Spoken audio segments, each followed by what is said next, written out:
So the title is more on strategy. So I've gone around giving case examples and then trying to comment on the evidence behind certain practices in provisional left main bifurcation. So as it stands in Europe, if you're doing a PCI in left main, it's a class 1A indication to do provisional. If you're doing a complex strategy, that's a class 2B indication. Obviously, after this, there's been a few more landmark studies, the EBC main, the DK Crash 5. So, some of it might be debatable, but this is where we stand at the moment. And the reason for this is there's a strong association between underexpansion of stents and stent failure in ISR. And the commonest point where we have underexpansion in left main stent is essentially the circumflex stent. So not surprisingly, your Achilles heel for a two-stent bifurcation anywhere, including the left main, is the stent failure at the ostium or the proximal part of the side branch. So if you can do a good job by not putting in a stent in the side branch, you potentially have an advantage of better longer-term results. That's the concept of some of the results, and that's probably the reason behind the guidelines as we stand. So how do we approach bifurcations, of which the left main is obviously the most important? So not surprisingly, it's largely determined by your side branch, which in the left main is usually the circumflex.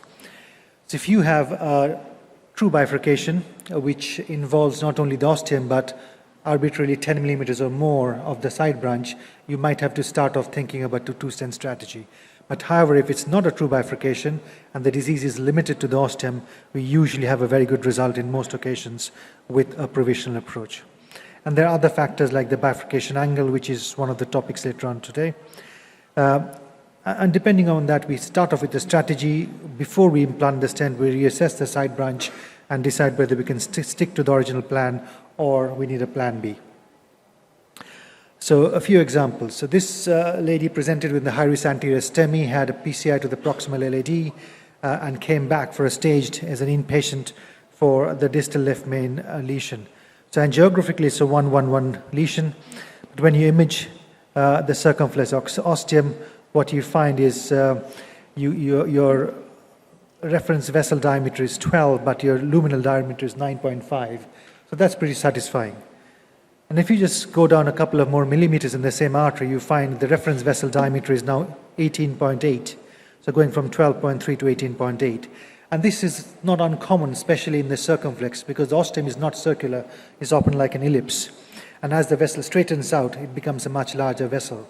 So depending upon your 2D angiographic projection in certain views, you might find or think that the ostium is severely diseased when it is not. So in this particular patient, so it was a single stent left main into LAD, join the dots, optimize the stent in the left main, and then when you again re-image it, you find there has been a degree of carina shift with your luminal area being 8. It's come down from 9.3 to 8 because of degree of carina shift, but still very satisfying. So if you're still not comfortable with the appearance, if you can physiologically assess this, and this patient FFR was 0.92. So in cases of ambiguity, before finalizing the strategy, we can use intravascular imaging plus minus physiology to guide us before the stent and also after the provisional stent if required. Now, this is the data from Ku et al. This is from bifurcations, not necessarily entirely of the left main, but bifurcations in general. And this gives us an idea of some of the limitation of a 2G projection of an angiogram. And what the authors found is by QCA, if you had an ostial or a very proximal stenosis of less than 75% of the side branch, they were all pressure wire negative. And even in 20 out of the 73 patients who had a stenosis of more than 75% by QCA, they were still pressure wire negative. So often we can do without treating the side branch as long as we have physiological patency of the side branch. This is another patient. So this patient had PCI to the LAD about 5 years back and represents after 5 years with increasing angina. And what we have is progression of disease proximal to the stent extending into the left main, which is a trifurcation. But there is a decent size mismatch between the two branches and the left main itself. So we go through the following steps. We image it because it wasn't critical. We could directly image. What we found, there wasn't much calcium, so we directly stented the left main stem, optimized the stent, and we re-image it afterwards. And this is what it looks like afterwards. Okay, so we have not recrossed, we have not kissed, and this is what it looks like at the end of the procedure. For this patient, we had a follow-up angiogram in a year's time, more out of inquisitiveness rather than symptoms, and it essentially looks entirely unchanged to what it was a year back. Very, very little late luminal loss, but both the side branches look absolutely as it was when we finished the procedure. So do we need to routinely do a final kissing balloon inflation, especially if you're doing a provisional stent? So this is the data from the Excel study. And what we find on the left is essentially the one stent data. In red is if you did not do a final kissing balloon. So it looks numerically did a bit better, but obviously by 4 years there's no difference. And if you look in the two stent, numerically it seems you're better off with the with the kissing balloon technique. But again, in 4 years, there was no difference. So what the authors concluded is, at least as this Excel trial patient went, you do a single stent or a two stent, the final kissing balloon did not make any difference, which is a bit of a surprise to what we know and what we understand, especially for a two stent strategy. This is a few more studies, and with this is all the provisional stenting data. And what we find is in the provisional arm, essentially, is quite neutral whether you kiss or you don't kiss. But however, if you're in a two-stent strategy, there seems to be an advantage of kissing, and this is the reason the Excel data was a bit of a surprise. Now, these authors, this is a European group of authors, and in Europe, it's a very pro-final kissing technique.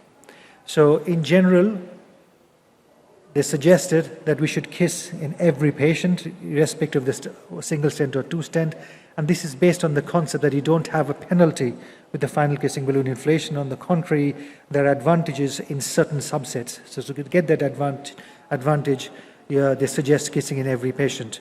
You might debate whether that's a bit strong statement, but that's what it stands in Europe. This is another patient, advanced CKD, EGFR of 24, NSTEMI, type 2 diabetes mellitus, and you have this horrible-looking left main stem and a longish lesion in the LAD, which goes past the first diagonal up to the mid-segment.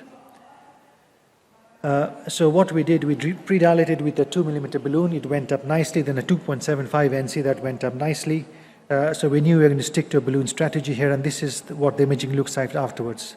There's a fair amount of calcium in the LAD, but it's a deep calcium, and there's already breaks with the 275. The distal left main, in fact, pleasantly surprising, not much calcium. The body of the left main has very little calcium, largely soft plaque, and the ostium of the circ has some calcium, again, largely soft plaque.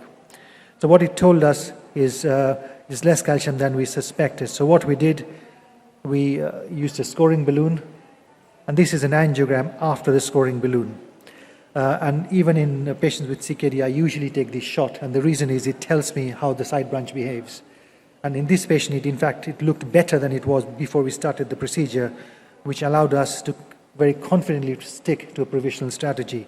So I put the first stent, we took the circ wire out, floated it into the left main stem because we're trying to do this with as little contrast as possible, took the same wire back, blindly rewired the circumflex, optimized the left main stent, and then kissed with the drug-coated balloon in the circumflex.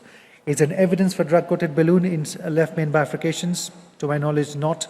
There's some evidence slowly emerging in non-left main bifurcations, but there's a trend in Europe to do this, because especially if you have some disease in the side branch, with the hope that it prevents some of the smooth muscle cell proliferation and ISR. And this was the final result in this particular patient at the end of it procedure. So we used for the angiogram and the PCI put together 20 mils of contrast. We used the forced diuresis technique, and the creatinine remains unchanged by day 5. If you don't kiss, that can be debated, but if you do kiss, you should always cross the distal strut. The reason is it causes good scaffolding of the side branch, because if you do take a proximal strut, you'll end up causing a deformation of the stent in the main branch, and you do not scaffold the side branch. So if you do kiss, it's very important you take the right strut. Kissing might be debatable, but there's no much debate about whether you need to optimize the stent, so-called the pot technique, especially in left main, where there's a big size mismatch between your mother branch and the two daughter branches. How often do we need to change over from a provisional to two stent? Depends upon what your definition of why you want to cross over. Earlier studies, if your cutoff was only 50%, you cross over in about 30%. But if it's limited by subnormal flow in the side branch, you cross over much little, between 2 to 5%. And if you do have to cross over, there's various techniques you can do. The tap, you can even do a T potentially in the left main because the angle might be close to 90 degrees. A reverse crush, which I'm not very palatable to me, but you can do a reverse culotte if it is possible given the size of your side branch. So these are the various techniques you have to bail yourself out if you need to. A couple of other things. We have touched on this some of the previous topics. On the left is the data from the Wales and England registry, for which Mamas is a co-author or senior author probably. Just use of IVUS has significant outcome difference at 1 year. And this is longer term outcome up to 10 years from Kang et al., again suggesting it does make a difference whether you IVUS or not. This is a more recent from the Noble study again. The IVUS shows there's a difference of outcomes, but what is very important, what we found is if we can achieve a minimum stented area of 13 millimeters square, you have significant reduction of your TLR and subsequently your MACE. And finally, this is again our data from England and Wales registry. This is left main operator and outcomes.